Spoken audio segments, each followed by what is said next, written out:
Hello, today I'm making a video, one of my 10-minute walks in Worthing.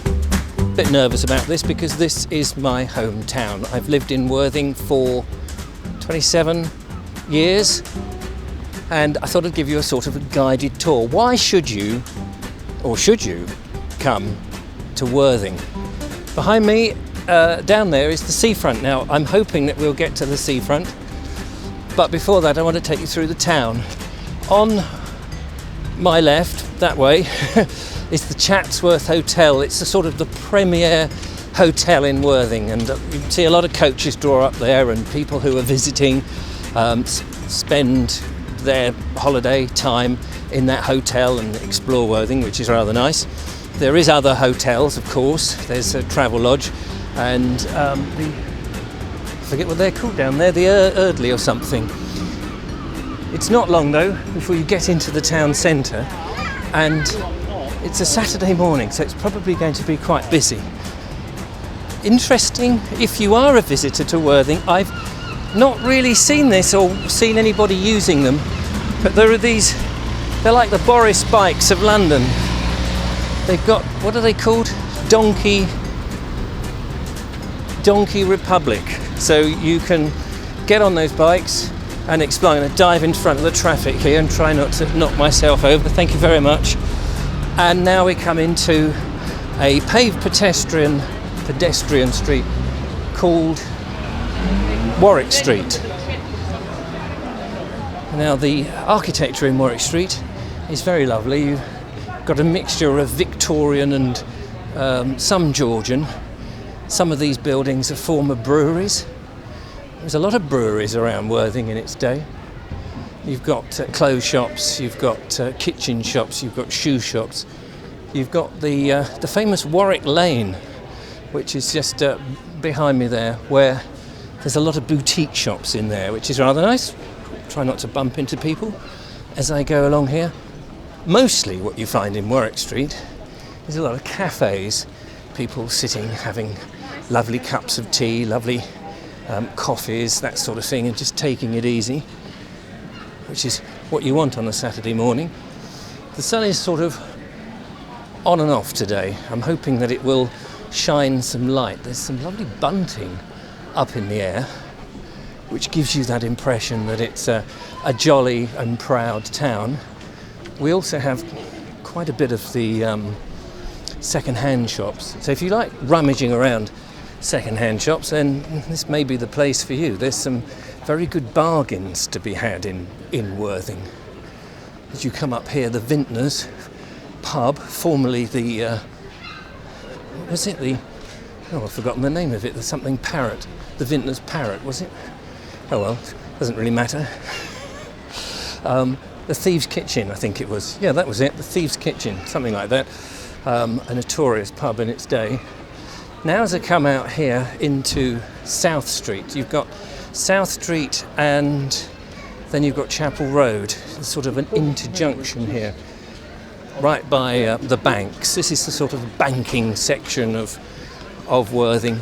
But now, as you'll see, it's very much a place where you can bring the kids and enjoy a giant sandpit, which is rather nice. We have roundabout rides. We have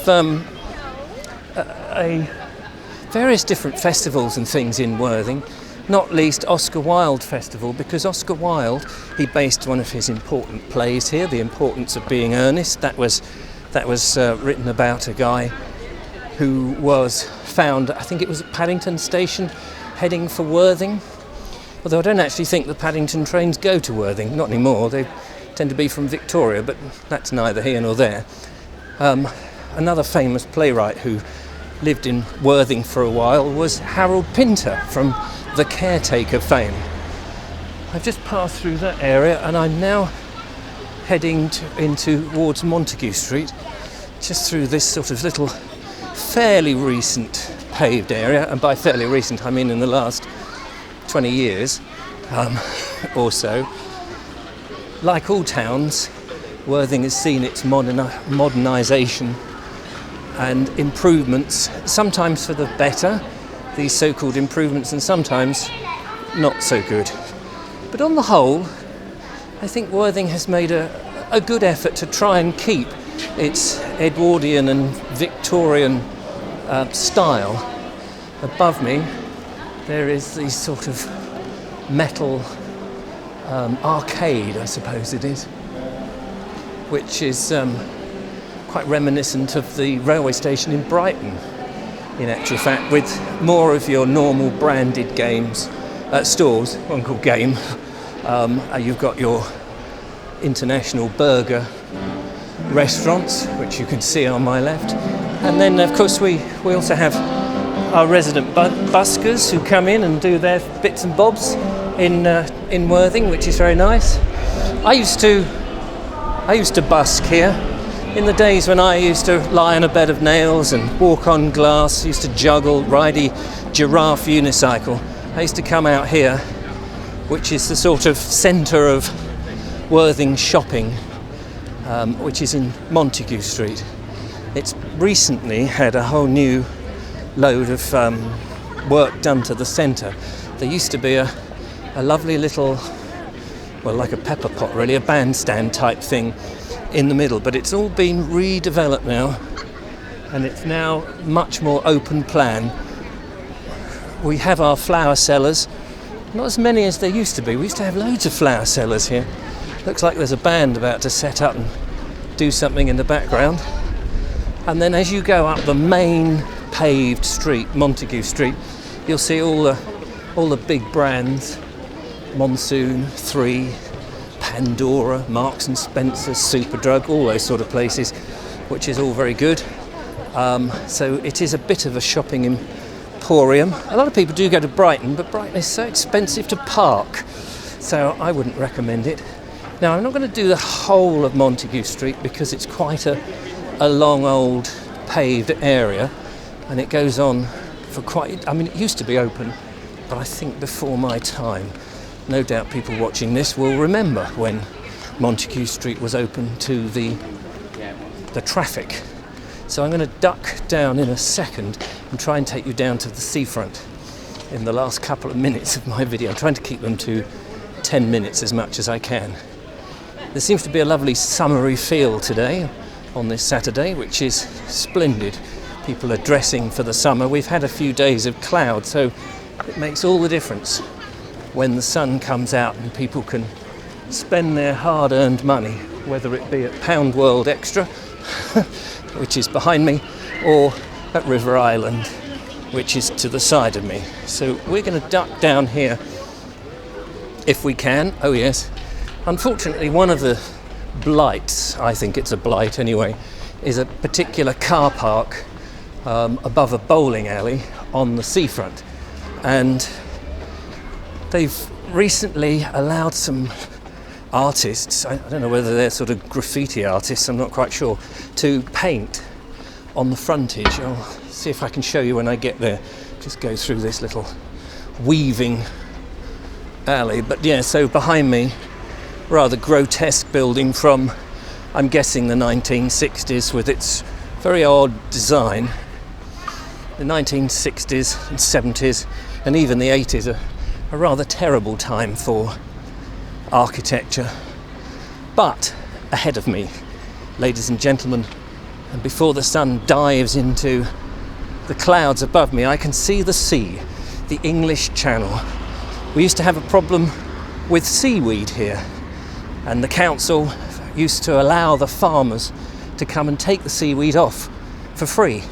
Then they decided they would charge the farmers for the seaweed because it was useful manure, and the farmers decided they wouldn't have it. So I don't quite know what happens now, but the seaweed does generally disappear. I'm just going to run across the road here.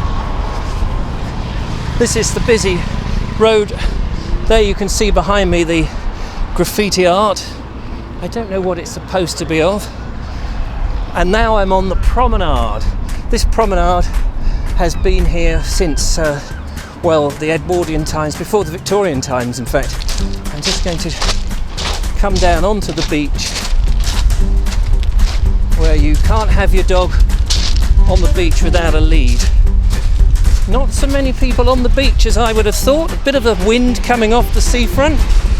And behind me, the wonderful Worthing Pier. I have made a video before where I took a very early morning stroll on the pier. And there we are, and out at sea, just on the horizon, and you won't be able to see them, but unfortunately they are another blight on the landscape, the wind farm that has come to Worthing. So I hope you've enjoyed my little whistle stop tour of Worthing.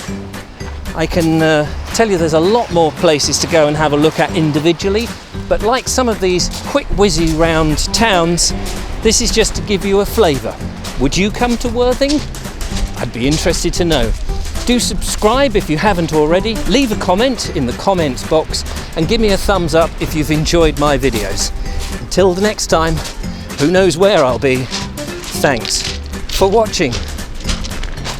This is Worthing, isn't it? Yeah, I should be able to find my house.